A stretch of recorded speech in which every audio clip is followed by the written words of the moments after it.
Channel धीरज Verma SSC में आपका स्वागत है। देखते हैं क्लास 7th एक्सरसाइज 12.1। तो पहला सवाल कह रहा है निम्नलिखित स्थितियों में चरों, अचरों और अंकगणितीय संक्रियाओं का प्रयोग करते हुए बीजीय व्यंजक प्राप्त कीजिए, यानी व्यंजक आपको प्राप्त करना है। तो पहला कह रहा है संख्या y में से z को घटाना। देखिए कह रहा है y में से कितना घटाना है, z को, y में से z को घटाया गया। फिर अगला पार्ट कह रहा है सेकेंड पार्ट संख्याओं x और y के योग का आधा। देखिए x और y के योग, देखिए ये x है और ये है y के योग, योग समझ गए आप, जोड़ने को कहते हैं। x और y के योग का आधा, तो आधा देखिए कैसे होगा, भाग 2 कर दें। देखिए अच्छे से समझना, किसी भी संख्या का अगर आधा किया जाता है x प्लस वाई, या तो फिर 2 से भाग कर दो, या फिर देखो इसको हम लिख सकते हैं, देखिए x प्लस वाई बटे 2 आया, या फिर हम लिख दें x प्लस वाई 1/2 यानी आधा। तो 1/2 को चाहे यहाँ पर लिखो या फिर आगे लिख दो, ठीक। तो हमारा आ जाएगा ब्रैकेट में 1/2, ठीक। फिर कह रहा है संख्या z को स्वयं उससे गुणा किया जाता है। संख्या z है को स्वयं उससे गुणा किया जाता है, यानी स्वयं को उससे गुणा कर दिया जाए। संख्या z को स्वयं उससे गुणा किया जाए तो कितना आएगा, z² आएगा। देखिए z की घात 1, z की घात 2, z की घात 2 हो गया। संख्याओं p और q के गुणनफल का 1/4। देखिए p और q का गुणनफल, तो p और q की जब हम गुणा करेंगे तो ये हो जाएगा pq, ठीक। फिर इसका कह रहा है 1/4 ज्ञात के, तो गुणे 1/4, तो चाहे यहाँ पर लिख दो या फिर आगे लिख दो, एक ही बात होती है। यानी ये कितना हो गया 1/4 pq, ठीक। दोनों संख्याओं x और y के वर्गों का जोड़ा जाता है। x और y के वर्गों, वर्ग समझ गए, स्क्वायर को कहते हैं वर्ग, और y², ठीक। दोनों संख्याओं x और y के वर्गों, x का वर्ग और y के वर्गों को जोड़ा जाता है, यानी, ठीक। फिर अगला पार्ट कह रहा है संख्याओं यम और यन के गुणनफल। यम और यन का गुणनफल आप समझ गए, इसके बीच में गुणा का निशान लगा था, लेकिन गुणा होने के बाद कितना आ गया, यम और यन की गुणा करोगे तो कितना हो जाएगा, यम यन हो जाएगा। कितना हो जाएगा, यम यन के 3 गुना से, 3 गुना यानी 3 से जब इसको गुणा करोगे तो ये 3mn हो जाएगा, ठीक। 3mn में संख्याओं यम और यन के गुणनफल के 3 गुने में 5 जोड़ना, ठीक। तो 5 जोड़ दो बस। संख्या यम और यन के गुणनफल 3 गुने में संख्या को कितना जोड़ा गया है, 5। 10 में से संख्याओं y और z का गुणनफल, देखिए y और z की जब गुणा करेंगे तो कितना हो जाएगा, yz। 10 में से संख्याओं y और z का गुणनफल को घटाना। देखिए 10 माइनस 10 में से संख्याओं y और z का गुणनफल को घटाना। देखिए घट गया है। लास्ट पार्ट कह रहा है संख्याओं a और b के गुणनफल, संख्याओं a और b का गुणनफल में से उनके योग को घटाना। उनका योग यानी a और b, अच्छे से समझना। संख्याओं a और b के गुणनफल में से उनके योग, उनका योग को घटाना है, ये समझिए। इन संख्याओं के गुणनफल में से इनका योग जो है घटाना है। इस प्रकार से आप लिख लेंगे। क्वेश्चन नंबर दूसरे का पहला पार्ट, निम्नलिखित व्यंजकों में पदों और उनके गुणनखंडों को छाटिए। पदों और उनके गुणनखंडों को पेड़ आरेख द्वारा भी दर्शाइए। तो सबसे पहले कह रहा है निम्नलिखित व्यंजकों में पदों और उनके गुणनखंडों को छाटिए। जैसे x - 3, इसमें 2 पद है। कितने पद हैं, 2 पद हैं। तो इसको अगर हम पेड़ आरेख द्वारा बनाएं तो पहले लिखेंगे x और यहाँ पर लिखेंगे -3, 2 पद अलग अलग हुए, x और -3। अब इसमें गुणनखंड को छाटना है, पदों और उनके गुणनखंडों को पेड़ आरेख द्वारा दर्शाया। ये पदों का पेड़ आरेख बन गया। अगर इसमें गुणनखंड होते तो उसका भी हम आरेख बनाते हैं। अब देखिए यहाँ पर लिखा 1 + x + x²। तो इसमें जब पद लिखेंगे हमने 1 2 3 पद है। पहला पद है 1, दूसरा पद है x और तीसरा पद है x²। अब देखिए यहाँ पर जो ये x² है, ये जो गुणनखंड आया इसके भी गुणनखंड हो जाएंगे। ये जो पद है 1 + x + x², तो इसके भी गुणनखंड हो जाएंगे, यानी x गुणे x और x। अब देखते हैं y - y³, तो इसमें कितने पहले पदों का गुणन वृक्ष बनाएंगे, तो पहला है y और दूसरा है -y³। ठीक, अब ये जो y है -³ लिखा है, तो इसको हम लिखेंगे 3 बार, y y y। लेकिन y की जब हम गुणा करेंगे तो y³ आएगा, माइनस का नहीं आएगा। तो इसका माइनस के कब आएगा, जब हम इसमें -1 से गुणा कराएंगे, यानी एक हमारा पद और होगा, वो होगा -1। अब बात करते हैं यहाँ डी वाले पार्ट की। तो डी में लिखा है 5x² y + 7x² y, 5xy² + 7x² y। तो इसमें 2 पद बने पहले, सबसे पहली बात तो पहला है 5xy² और दूसरा है 7x² y। अब देखिए ये 2 पद हो गए, अब इसके गुणनखंड हो रहे हैं। देखिए इसके जब गुणनखंड हो रहे हैं, एक तो होगा 5, दूसरा होगा x और होगा y और एक होगा y, 4 हो गए, 5xy y। यहाँ पर देखिए 7xy 7xy। ठीक, अब यहाँ पर देखते हैं 3 पद हैं, तो 1 2 3 -ab 2b² -3a²। तो इसके देखिए a और b लिखा है, तो इसके 2 गुणनखंड हो गए, a और b। लेकिन माइनस लिखा है तो उसका -1 से गुणा करेंगे। ठीक, यहाँ पर देखिए 2b इसकी गुणा करेंगे 2b² हो जाएगा। यहाँ पर देखिए a और -3, तो ये इस प्रकार से वृक्ष हमारे बन जाएंगे। कह रहा नीचे दिए व्यंजकों में पदों और उनके गुणनखंडों को छाटिए। तो सबसे पहले व्यंजक दिया है, पहला पार्ट -4x + 5, तो इसमें सबसे पहले यानी पद छाटना है। पद कौन कौन से हैं, एक तो है -4x और दूसरा पद है 5। अब इसके जब गुणनखंड करेंगे तो देखिए 4 × x, ठीक, वो भी -4, ये हो जाएगा गुणनखंड, और 5 का तो सिर्फ 5 ही रहेगा। अब देखिए यहाँ पर पद कौन कौन से हैं, -4x है और एक है 5y। तो इसमें कौन कौन से गुणनखंड हैं, यानी -4 × x है इसमें, और इसमें 5 × y। ठीक, अब देखिए यहाँ पर इसमें कौन कौन से पद हैं, एक तो पद है 5y और दूसरा पद है 3y²। ठीक, तो 5y में कौन कौन से गुणनखंड है, 5 × y है, और इसमें 3 × y × y। यहाँ पर देखिए 2 पद हैं, xy एक पद है और दूसरा पद है 2x² y²। तो xy यानी xy का इसमें 2 गुणनखंड हैं, और इसमें कितने हैं, 2 × x × x 2 लोग हैं, और y × y। इस प्रकार से गुणनखंड करेंगे। व्यंजक pq + q, तो इसमें पद कौन कौन से, एक तो है pq और दूसरा है q।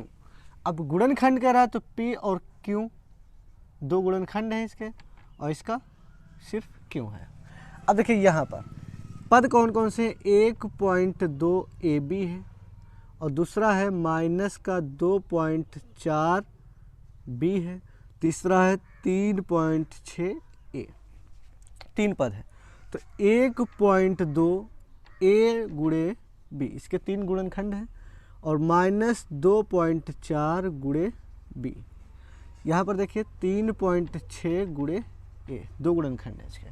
अब देखिए यहाँ पर पद कौन कौन से हैं, एक तो 3/4x है और दूसरा है 1/4। तो इसके कौन कौन से गुणनखंड है, 3/4 × x, और इसका सिर्फ 1/4। अब देखिए यहाँ पर पद कौन कौन से हैं, 0.1 p² एक पद यह है, और एक है 0.2 q²। तो 0.1 × p² यानी 2 बार है, यानी p × p, और इधर देखिए 0.2 q² यानी कितनी बार है, 2 बार, q × q। इस प्रकार से आप हल कर लेंगे। और तीसरा कह रहा है निम्नलिखित व्यंजकों में पदों के संख्यात्मक गुणांक जो अचर ना हो की पहचान कीजिए। सबसे पहले तो उसको पहचानना है जो अचर ना हो। तो व्यंजक हमारा दिया हुआ है, पहला 5 माइनस 3 टी स्क्वायर। तो पद, उस पद को पहचानना है जो अचर ना हो। तो अचर वाला कौन सा है, देखिए ये जो है अचर है, और ना अचर वाला पद कौन है, टी स्क्वायर। तो इसके साथ में जो लिखा है माइनस का 3 टी स्क्वायर जो है ये अचर नहीं है। ठीक, अचर क्या होता है, जो संख्याएं होती हैं पूर्ण रूप से, जैसे 1 है, 5 है, और ठीक ये है अचर। अब देखिए इसका कह रहा है संख्यात्मक गुणांक, यानी कौन सी संख्या है जो गुणा के अंक है, वो है संख्या माइनस का 3। इसका अचर पद है टी स्क्वायर, उसका संख्यात्मक गुणांक कितना है, -3। फिर यहाँ पर देखिए 1 जो है ये अचर पद है, बाकी कौन कौन सा नहीं है, जैसे टी नहीं है, टी स्क्वायर नहीं है, और टी क्यूब नहीं, ये तीनों क्या है, अचर पद। तो गुणांक क्या होता है, जो इसके आगे गुणा में लिखी हो, तो इसके आगे 1 लिखा है, 1 इंटू टी यानी टी, और 1 गुणे टी स्क्वायर 1, इसके आगे कितना लिखा है, जैसे अगर 2t स्क्वायर 2t लिखा होता तो यानी 2 है, और अगर कुछ ना लिखा हो तो उसके आगे 1 होता है, ठीक, 1। अब देखिए यहाँ पर देखिए यक्स क्या है, अचर है, 2xy ये क्या है, अचर है, 3y ये क्या है, अचर है। अब देखिए यक्स के आगे कितना लिखा है, कुछ नहीं लिखा है तो 1, और यक्स वाई के आगे कितना लिखा है, 2, वाई के आगे कितना लिखा है, 3, इसे कहते हैं गुणांक। अब देखिए यहाँ पर कह रहा है 100 यम, एक ये अचर पद है और एक दूसरा है 100 यन। ठीक, अब देखिए गुणांक कितना है, यम के आगे कितना लिखा है, 100, यन के आगे कितना लिखा है, 100। अब यहाँ पर देखिए 2 अचर पद है, एक तो minus P square Q square, और दूसरा है 7p क्यू। अब देखिए पी स्क्वायर क्यू स्क्वायर है, इसके आगे गुणा में कितना लिखा है, -1 लिखा है, देखिए कुछ नहीं लिखा है तो 1, और माइनस लगा है तो माइनस। अब 7p क्यू लिखा है तो गुणा में कितना लिखा है, 7, इस प्रकार से लिखेंगे।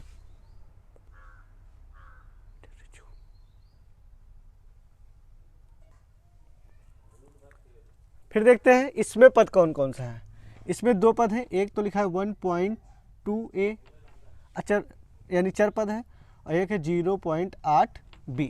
तो इसमें संख्यात्मक गुणांक कितना है, 1.2, और इसमें कितना है 0.8। फिर देखिए -3.14 गुणे आर स्क्वायर। तो अचर पद का कितने, यानी चर पद कितना है, 3.14 आर स्क्वायर। अब संख्यात्मक गुणांक कितना है, 3.14। यहाँ पर देखिए 2l + b। ठीक, तो इसमें संख्यात्मक गुणांक कितना है, 2। यहाँ पर देखिए 0.1y ये एक चर पद है, और दूसरा 0.01y स्क्वायर। तो इसमें देखिए 0.1 है गुणांक, और इसमें 0.01 गुणांक है। इस प्रकार से हल करेंगे। वे पद पहचानिए जिनमें यक्स है, फिर यक्स का गुणांक लिखिए।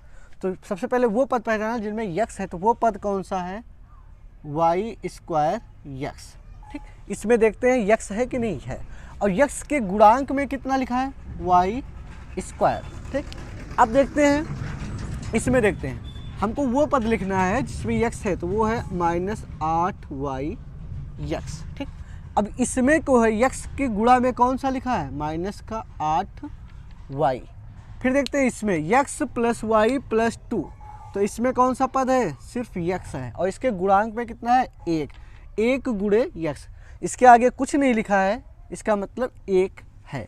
फिर लिखा है 5 + z + zx, तो हमको यक्स वाला पद कौन सा है इसमें, zx, और यक्स का गुणांक यानी यक्स के गुणा में कौन लिखा है, z लिखा है। फिर यहाँ पर कह रहा है इसमें 2 पद हैं, देखिए एक तो हमारा है सिर्फ यक्स, और दूसरा है यक्स वाई। तो यक्स का गुणांक कितना है, 1, और इस यक्स का गुणा में कौन सा संख्या लिखी है, y लिखी है। फिर इसमें कह रहा है, इसमें देखिए यक्स किस में लिखा है, 12xy स्क्वायर। ठीक, तो यक्स के गुणा में कौन कौन से अंक हैं, 12 है। देखो अगर इसको डिटेल में लिखते हैं तो 12 गुणे यक्स गुणे वाई गुणे वाई, तो यक्स के गुणा में 12y y, यानी ये हो गया हमारा 12y स्क्वायर। ठीक, अब देखिए यहाँ पर हमको उस पद को लिखना है जिसमें यक्स है, तो वो पद है हमारा xy स्क्वायर। ठीक, तो यक्स का गुणांक कितना है, y स्क्वायर। इस प्रकार से आप लिखेंगे। पहचानिए जिनमें y स्क्वायर है, फिर y स्क्वायर का गुणांक लिखिए। तो देखिए अच्छे से समझना, व्यंजक दिया है और वाई स्क्वायर वाला पद लिखना है और फिर वाई स्क्वायर का गुणांक लिखना है। तो देखिए 8 माइनस एक्स वाई स्क्वायर, तो वाई स्क्वायर वाला पद कौन है, माइनस का एक्स वाई स्क्वायर है, और वाई स्क्वायर का गुणांक यानी गुणा में कौन सा संख्या लिखी है, माइनस का एक्स। फिर यहाँ देखिए 5 वाई स्क्वायर, वाई स्क्वायर वाला पद कौन सा है, 5 वाई स्क्वायर, तो इसके गुणा में कौन सा अंक लिखा है, 5 लिखा है। इधर देखिए वाई स्क्वायर वाला कौन सा, ये वाला, एक तो है माइनस का 15 एक्स वाई स्क्वायर और दूसरा है 7 वाई स्क्वायर, तो इसमें गुणा का अंक है माइनस का 15 एक्स और इसमें गुणा का अंक है 7। इस प्रकार से आप लिखेंगे। को एक पदी, द्विपद और त्रिपद के रूप में वर्गीकृत कीजिए। तो एक पद, द्विपद, तीन पद बताना है। तो इसमें देखिए कितने पद हैं, 2 पद हैं, तो ये कौन सा पद होगा, द्विपदी, द्विपद। ठीक, इसमें देखते कितने पद हैं, सिर्फ एक है, वाई स्क्वायर, तो कितना कौन पद होगा, एक पदी। इसमें देखिए कितने पद है, x plus y minus x y, कितने पद है, 3 पद, तो ये हो गया त्रिपद। इसमें देखिए 100, यानी पद कितना है, सिर्फ एक, 100, यानी ये कौन सा पद हो गया, एक पदी। इसमें देखिए कितने पद हैं, 3 है, देखिए कौन कौन सा, पहला पद है ए बी, फिर ए, फिर बी, यानी त्रिपद, त्रिपद। अब देखिए इसमें कितने पद हैं, 2 पद है, देखिए कौन कौन सा, पहला पद है 5 और दूसरा पद है -3t, तो यानी ये हो गया द्विपद। अब देखिए इसमें कितने पद हैं, 2 पद हैं, पहला 4p स्क्वायर क्यू और -4p क्यू स्क्वायर, तो ये हो गया द्विपद। अब इसमें कितने पद हैं, सिर्फ एक है, 7 यमयन, एक पद है, कितना पद है, एक पदी। इसमें देखते कितने पद हैं, 3, 1 2 3 पद है, तो ये कौन सा हो गया, त्रिपद।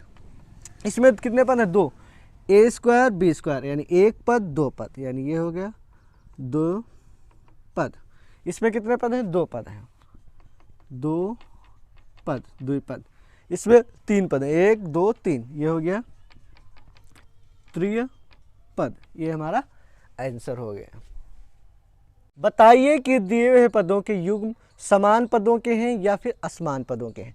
तो देखिए समान पद क्या होता है, समान पद उसे कहते हैं जिसमें चर पद समान होते हैं। ठीक, क्योंकि चर पद ही जुड़ता घटता है और जो असमान पद होते हैं वो जुड़ते घटते नहीं। तो देखिए ये को 100, ये क्या है, ये समान पद है। समान पद में ये नहीं कि 100 लिखा है, समान पद मतलब होता है कि हम इनको आसानी से जोड़ या घटा सकते हैं। तो ये कौन सा पद है, ये है समान पद। और देखिए यहाँ पर -7x है और 5/2x है, तो इसमें जो चर पद है यानी x और x ये समान है। अगर भविष्य में कभी इसको जोड़ना पड़े तो हम इसको जोड़ या घटा सकते हैं। तो ये हो गया समान पद, समान पद। अब देखिए यहाँ पर देखिए -29x -29y, तो इसमें 29 तो समान है, लेकिन हमको अंक नहीं देखे जाते हैं। अब जैसे अंक में अगर देखा जाए तो 5/2 7 क्या समान है, नहीं, हमको देखा जाता है उसका जो उसके साथ में गुणांक होता है वो देखा जाता है। तो देखिए यहाँ पर x लिखा, यहाँ पर y लिखा, ये चेंज है, तो ये हो जाएगा असमान पद, असमान पद। अब देखिए यहाँ पर लिखा है 14xy और 42yx, तो देखिए यहाँ पर अंक से तो हमारा कोई मतलब नहीं, बाद में जो लिखा है xy और yx ये सेम टू सेम संख्या लिखी। जैसे a और b की गुणा करो तो a b आएगा और b और a की गुणा करो, देखिए a और b तो ये आ जाएगा ba। अब ये दोनों जो रिजल्ट हैं एकदम समान है। देखिए कैसे, 2 × 3 कितना आया, 6, और 3 × 2 कितना आया, 6, तो ये दोनों क्या है, समान है। तो ये जो पद है ये समान पद है। अगर इसको कभी भविष्य में जोड़ना पड़ जाए, मान लो 14 42, तो 56xy आ जाएगा, ये है समान पद। अब यहाँ पर देखिए 4 और 4 तो समान है, लेकिन हमने बताया अंक से नहीं होता, उसके बाद में जो चर पद लिखे होते हैं उससे। देखिए यम स्क्वायर पी, देखिए यहाँ पर यम स्क्वायर लिखा है, यहाँ पर यम लिखा है, यहाँ पर पी लिखा है, यहाँ पर पी स्क्वायर लिखा है, इसका मतलब एक ऐसा पद है, असमान पद है।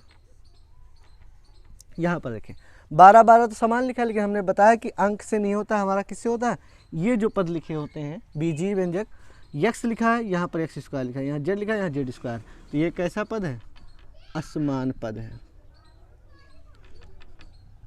देखिए कैसे, जैसे मान लो अगर लिखा है 2xz प्लस 5xz, इसको तो हम जोड़ सकते हैं, 7xz हो गया, लेकिन अगर इसको लिखा है ऐसे तो हम इसको नहीं जोड़ सकते हैं, क्योंकि जुड़ती या घटती संख्या कौन सी है, जो समान पद होते हैं उन्हीं को हम जोड़ सकते हैं और उन्हीं को घटा सकते हैं।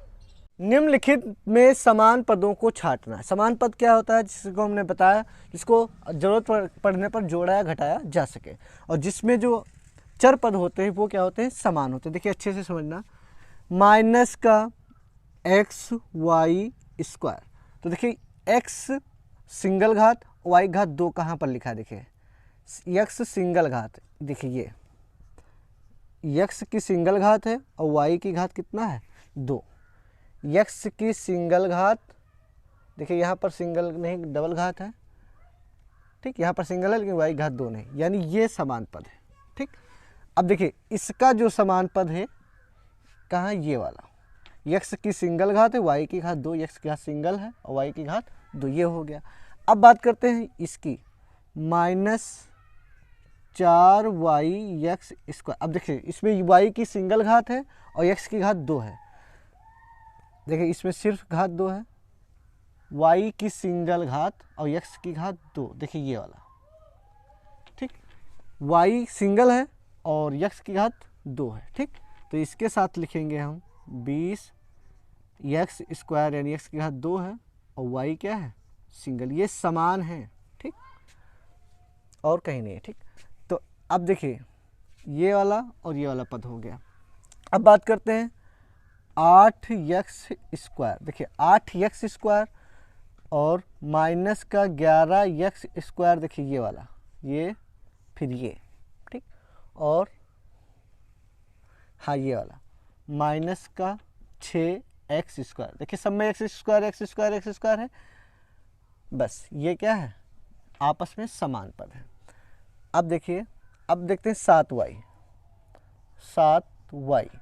अब देखिए 7y और एक ये y, ये क्या है, समान है, 7y और ये y क्या है, समान है, और ये x² इसके साथ समान हो गया था। अब देखते हैं 100x लिखा हमने, माइनस का 100x, अब देखिए x सिर्फ x किस में है, x सिर्फ इसमें है 3x, ठीक, इसे कहते हैं, ऐसे समान पद होते हैं। अब देखिए इसको आगे लिखते हैं माइनस का 11y(x), माइनस का 11y(x), तो इसके साथ आ जाएगा, देखिए y(x) यानी x एक पद होना चाहिए, y भी, तो इसमें देखिए x का एक पद है, एक x और एक ही y है। ठीक, इस प्रकार से सभी समान पद हो गए हमारे। ठीक, अब देखिए x की घात 1 y की घात 2, x की घात 1 y की घात 2, y की घात 1 y की घात 1, x² x की घात 2 x की घात 2 x की घात 2, y की घात 1 y की घात 1, x की घात 1 x की घात 1, xy। ठीक, अब इसमें इसी प्रकार से निकालेंगे, देखिए 10pq है यानी pq, तो देखिए 10pq हो गया। अब देखिए ये वाला pq है, इसमें सिर्फ माइनस का 7pq, और देखते हैं pq कहीं पर सिर्फ pq, ये वाला देखिए qp लिखा हो या फिर pq, यानी देखिए 78qp, इसमें देखिए सब में p एक है और q भी एक ही है, और देखते हैं बस। अब अगला देखिए 3 पद हो गए हमारे, 78 ये और ये। अब देखते हैं 7p हमने लिखा, 7p लिखा, अब देखिए 7p है यहाँ पर, q एक, हाँ ये 2405p, देखिए इसमें p है इसमें भी p है, बस। ठीक, अब ये 2 पद हो गए। अब देखते हैं 8q, तो 8q है, -100q है,